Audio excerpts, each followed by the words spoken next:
Assalamualaikum warahmatullahi wabarakatuh. Kami dari kelompok 10 akan mempresentasikan hasil diskusi kami, yaitu mengenai materi motivasi. Sebelum itu, perkenalkan, nama saya Muhammad Fatih Farhan. Nama saya Maya Nadira Azra. Kami dari kelompok 10 kelas bisnis digital. Boleh di next.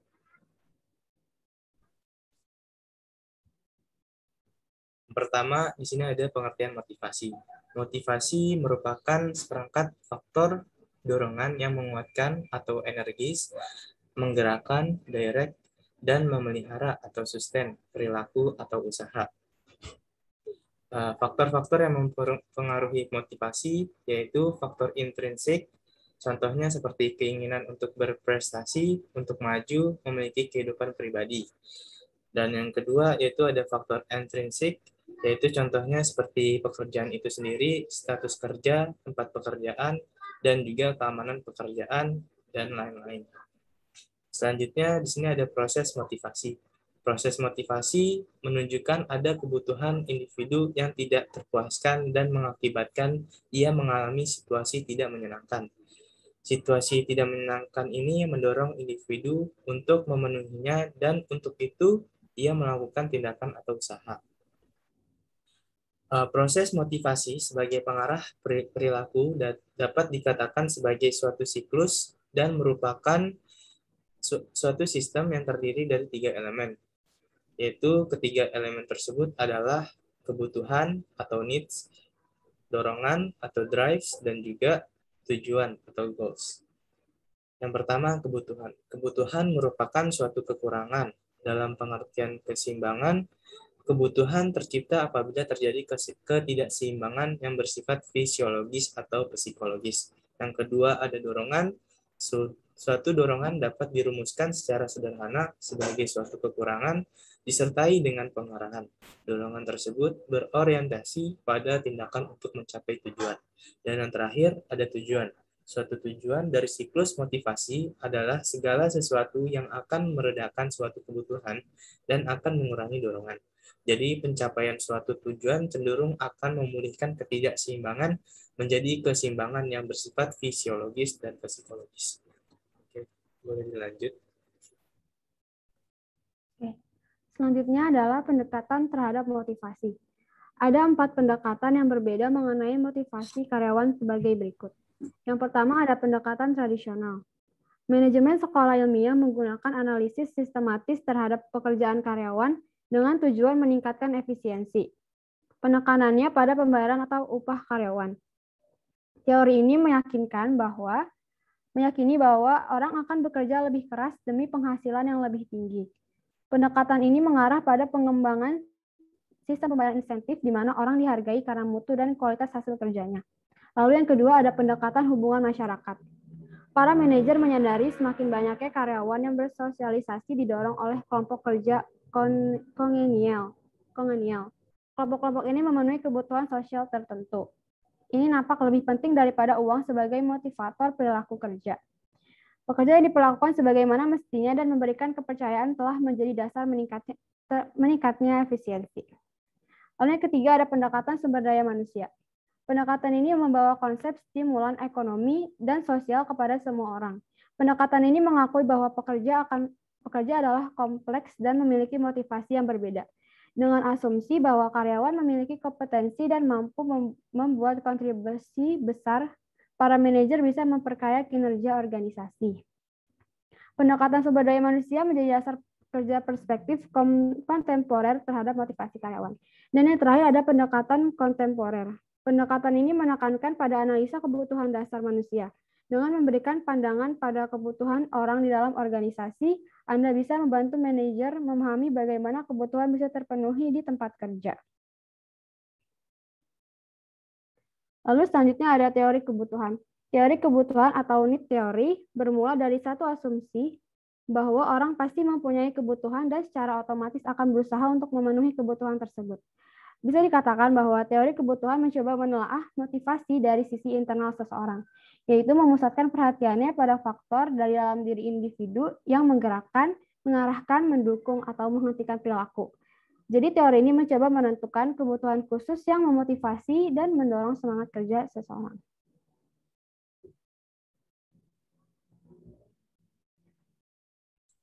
Baik, selanjutnya ada hierarki kebutuhan. Hierarki kebutuhan adalah teori psikologi yang diperkenalkan oleh Abraham Maslow.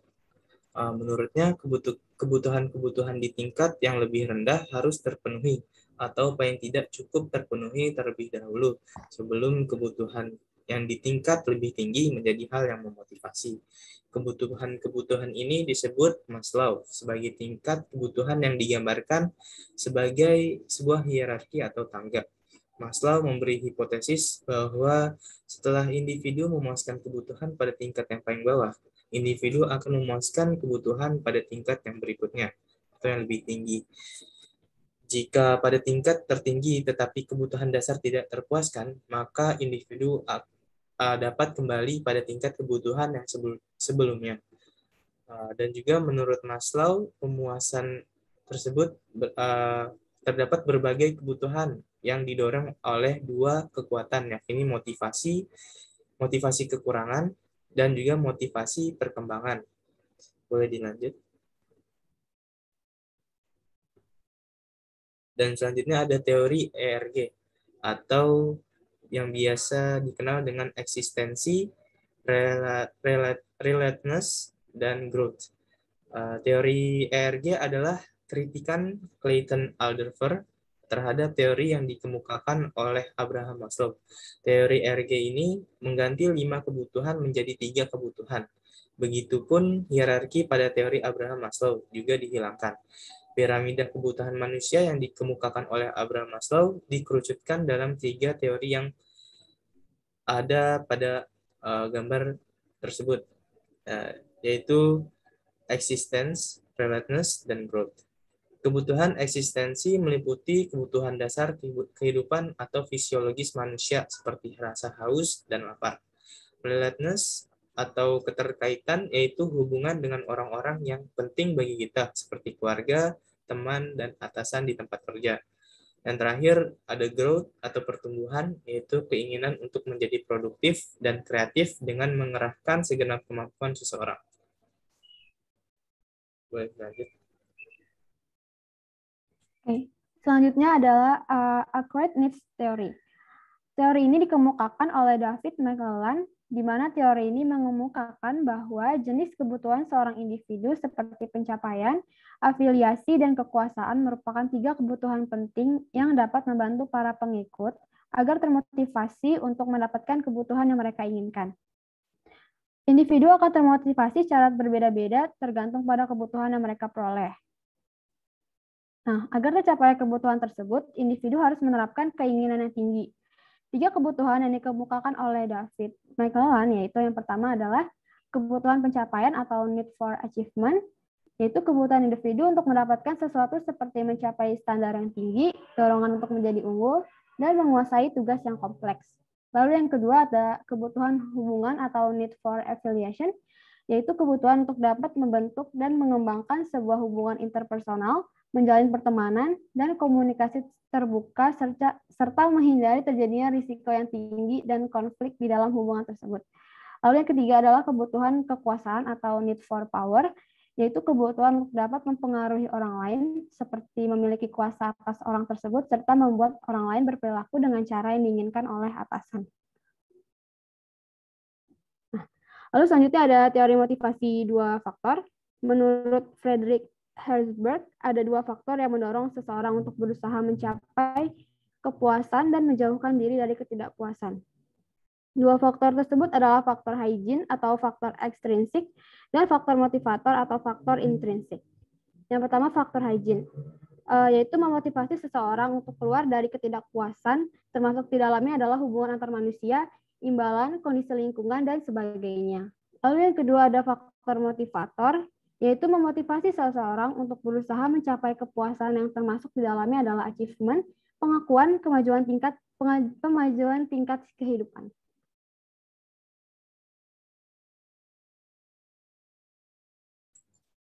Oke, selanjutnya ada teori proses atau proses teori. Teori ini berusaha agar setiap pekerja mau bekerja giat sesuai dengan harapan. Daya penggerak yang memotivasi semangat kerja terkandung dari harapan yang akan diperolehnya. Jika harapan menjadi kenyataan, maka pekerja akan cenderung meningkatkan kualitas kerjanya. Begitu pula sebaliknya. Teori proses dibagi menjadi dua, yaitu teori harapan dan teori keadilan. Boleh di next.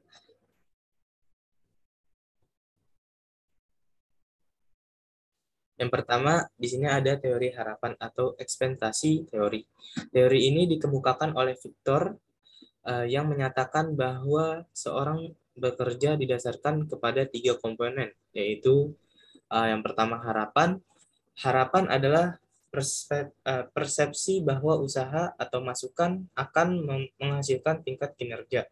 Orang akan bekerja keras jika hal itu mengarah kepada kinerja yang tinggi. Sebaliknya, orang merasa kurang bersedia untuk bekerja keras jika mereka tahu bahwa yang terbaik yang akan didapatkan di atas kertas adalah D, terlepas dari seberapa keras mereka mencoba.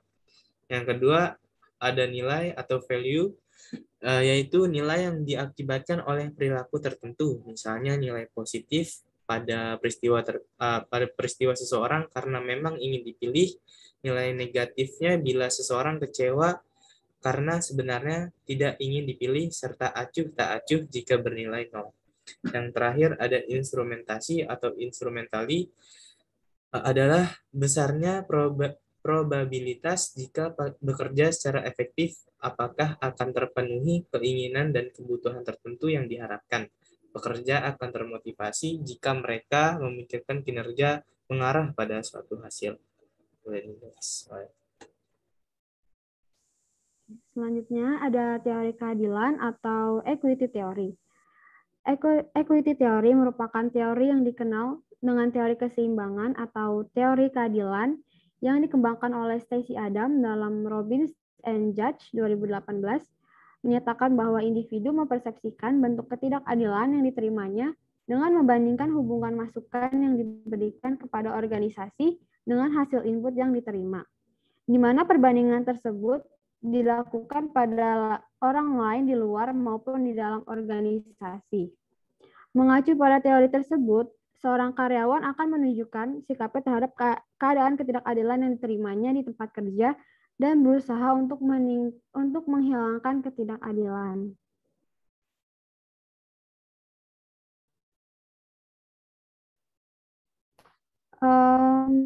Terhadap ketidakadilan tersebut ada yang pertama mengubah input kerja, yaitu mengurangi tingkat kerja. Yang kedua mengubah reward yang diterima, yaitu dengan meminta perbaikan sistem reward. Yang ketiga ada mengubah acuan atau berusaha membuat situasi terlihat lebih baik. Dan yang terakhir ada mengubah situasi atau pindah atau berhenti bekerja. Selanjutnya ada hubungan desain pekerjaan dengan motivasi. Job design adalah suatu alat untuk memotivasi dan memberi tantangan pada karyawan. Oleh karena itu, perusahaan perlu memiliki suatu sistem kerja yang dapat menunjang tercapainya tujuan perusahaan secara efektif dan efisien, yang dapat mendorong karyawan untuk bekerja secara produktif, mengurangi timbulnya rasa bosan, dan dapat meningkatkan kepuasan kerja. Desain pekerjaan terkadang juga digunakan menghadapi stres kerja yang dihadapi oleh karyawan.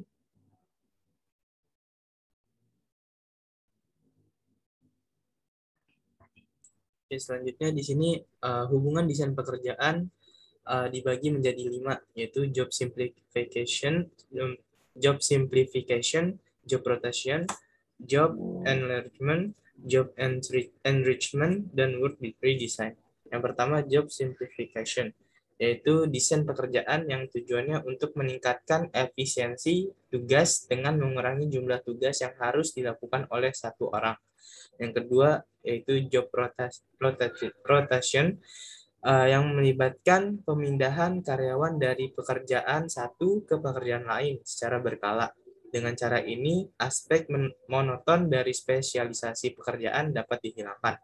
Yang ketiga, yaitu job enlargement, yaitu desain pekerjaan yang menggabungkan serangkaian tugas menjadi satu pekerjaan baru yang lebih luas untuk memberikan variasi dan tantangan kepada karyawan.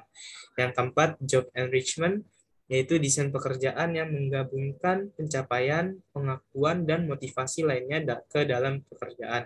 Yang terakhir yaitu work redesign, yang mana desain ulang pekerjaan mendorong perusahaan untuk meninjau proses kerja mereka dan kebijakan sumber daya manusia organisasi untuk memastikan bahwa operasi dan praktik perusahaan mendukung misi strategis perusahaan. Jadi next.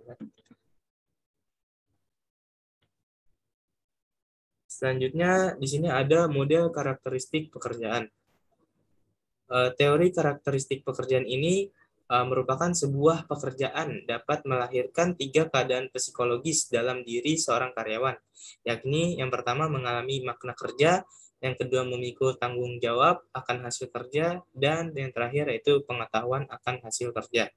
Yang akhirnya ketiga kondisi psikologis ini akan mempengaruhi motivasi kerja secara internal, kualitas kerja kinerja, kepuasan kerja, ketidakhadiran, dan perputaran karyawan. Keadaan psikologis kritis ini dipengaruhi oleh dimensi inti dari sebuah pekerjaan yang terdiri dari keragaman keahlian, identitas tugas, signifikasi tugas, otonomi tugas, dan umpan balik. Boleh next. Selanjutnya, model karakteristik pekerjaan. Menurut Munandar, 2001-357, ada 5 ciri-ciri intrinsik. Model karakteristik pekerjaan. Teori karakteristik pekerjaan ini yaitu sebuah pekerjaan dapat melahirkan 3 keadaan psikologis dalam diri seorang karyawan, yaitu mengalami makna kerja, memikul tanggung jawab akan hasil kerja, dan pengetahuan akan hasil kerja. Akhirnya, ketiga kondisi psikologis ini akan mempengaruhi motivasi kerja secara internal, kualitas kinerja, kepuasan kerja, ketidakhadiran, dan perputaran karyawan. Keadaan psikologis ini dipengaruhi oleh dimensi inti dari sebuah pekerjaan yang terdiri dari keragaman keahlian, identitas tugas, signifikansi tugas, otonomi tugas, dan umpan balik. Menurut Munandar 2001-357 ada 5 ciri-ciri intrinsik pekerjaan yang memperlihatkan kaitannya dengan kepuasan pekerja untuk berbagai macam pekerjaan. Kelima ciri intrinsik tersebut adalah sebagai berikut. Yang pertama, keragaman keterampilan atau skill variety, yaitu banyaknya keterampilan yang diperlukan untuk melakukan pekerjaan. Semakin banyak keragam keterampilan digunakan, makin kurang membosankan pekerjaan. Yang kedua, jati diri tugas atau task identity, yaitu tingkat sejauh mana penyelesaian pekerjaan secara keseluruhan dapat dilihat hasilnya dan dapat dikenali sebagai hasil kinerja seseorang. Tugas yang dirasakan sebagai bagian dari pekerjaan yang lebih besar dan yang dirasakan tidak merupakan suatu kelengkapan tersendiri menimbulkan rasa tidak puas. Yang ketiga yaitu tugas yang penting atau task significance, yaitu tingkat sejauh mana pekerjaan mempunyai dampak yang berarti bagi kehidupan orang lain. Baik orang tersebut merupakan rekan sekerja dalam suatu perusahaan yang sama maupun orang lain di lingkungan sekitar. Jika tugas dirasakan penting dan berarti oleh tenaga kerja, maka ia cenderung mempunyai kepuasan kerja. Lalu yang keempat ada otonomi. Tingkat kebebasan pemegang kerja, yaitu yang mempunyai pengertian ketidaktergantungan dan keleluasan yang diperlukan untuk menjadwalkan pekerjaan dan memutuskan prosedur apa yang akan digunakan untuk menyelesaikannya. Pekerjaan yang memberi kebebasan, ketidaktergantungan, dan peluang mengambil keputusan akan lebih cepat menimbulkan kepuasan kerja. Dan yang terakhir ada umpan balik, yaitu tingkat kinerja kegiatan kerja dalam memperoleh informasi tentang keefektifan kegiatannya.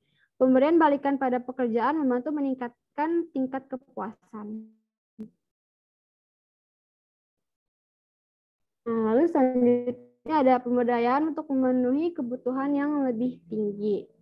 Terdapat 4 elemen pemberdayaan untuk memenuhi kebutuhan yang lebih tinggi. Yang pertama ada informasi, yaitu karyawan menerima informasi tentang performa perusahaan. Yang kedua pengetahuan, yaitu karyawan memiliki pengetahuan dan keterampilan untuk berkontribusi pada tujuan perusahaan.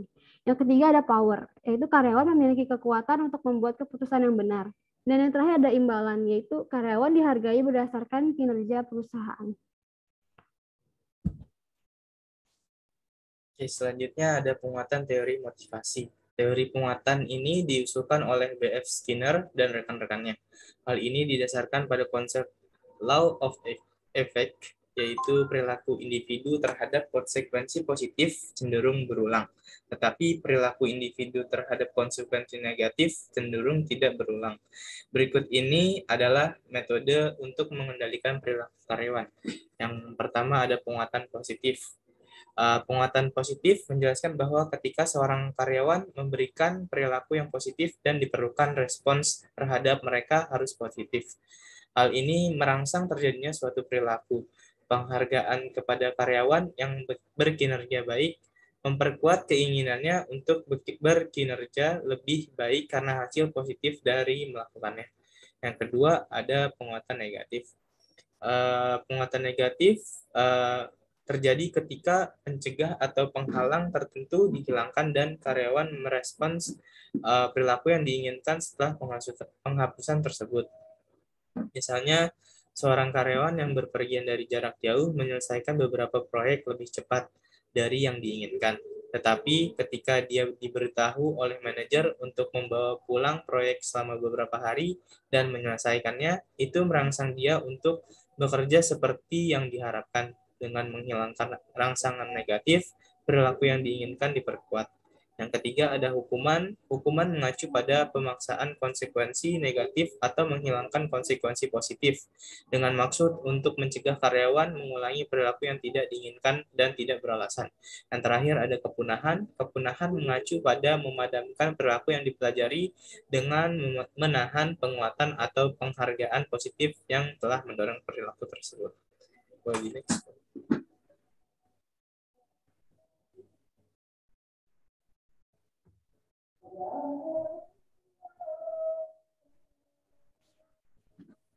Baca. Jadwal penguatan. Jadwal penguatan pada dasarnya adalah aturan yang menyatakan contoh perilaku mana yang akan diperkuat. Dalam beberapa kasus, perilaku mungkin diperkuat setiap kali itu terjadi. Terkadang suatu perilaku mungkin tidak diperkuat sama sekali. Jadwal penguatan terjadi baik dalam situasi pembelajaran yang terjadi secara alami maupun situasi pelatihan yang lebih terstruktur. Dalam pengaturan dunia nyata, perilaku mungkin tidak akan diperkuat setiap kali terjadi. Dua bentuk dasar dari jadwal tulangan disebut sebagai tulangan kontinu dan tulangan parsial sebagai berikut. Yang pertama ada penguatan terus-menerus atau continuous reinforcement. Dalam penguatan terus-menerus, perilaku yang diinginkan diperkuat setiap kali itu terjadi. Jadwal ini paling baik digunakan pada tahap awal belajar untuk membuat hubungan yang kuat antara perilaku dan respon. Lalu yang kedua ada penguatan sebagian, yaitu partial reinforcement. Setelah respon mapan, jadwal penguatan terus-menerus biasanya dialihkan ke jadwal penguatan parsial.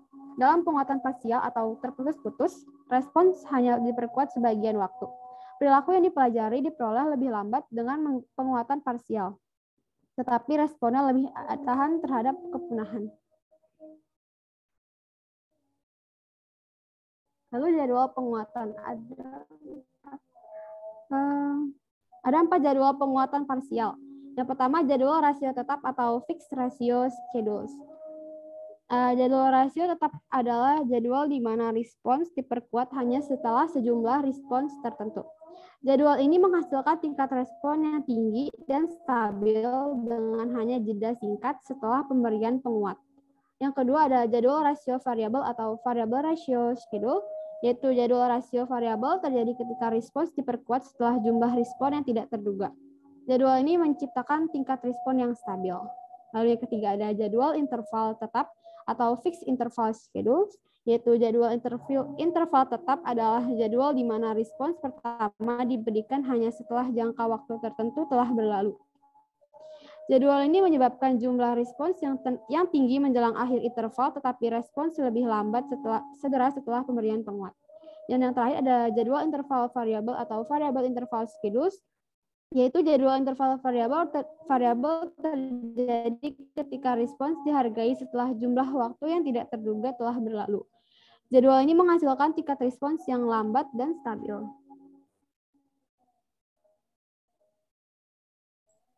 Baik, selanjutnya ada kontinum pemberdayaan. Menurut Duff 2011, ia berbagi kontinum pemberdayaan berikut untuk menunjukkan tingkat pemberdayaan dalam organisasi. Hal ini dapat dilihat bahwa untuk mengoptimalkan pemberdayaan, di sana juga harus menjadi tingkat otonomi dan keterampilan yang meningkat. Langkah-langkah ini berfokus pada orang-orang yang bekerja bersama dan mengakses semua sumber yang tersedia pada sesuatu yang mempengaruhi mereka. Hal ini mencakup yang pertama yaitu membangun visi, yang kedua upaya yang memprioritaskan paling efektif, yang ketiga membina hubungan baik dengan rekan sekerja, yang keempat memperluas jaringan, dan yang terakhir menggunakan dukungan yang tersedia dalam organisasi dan di luar organisasi. Oke, boleh next.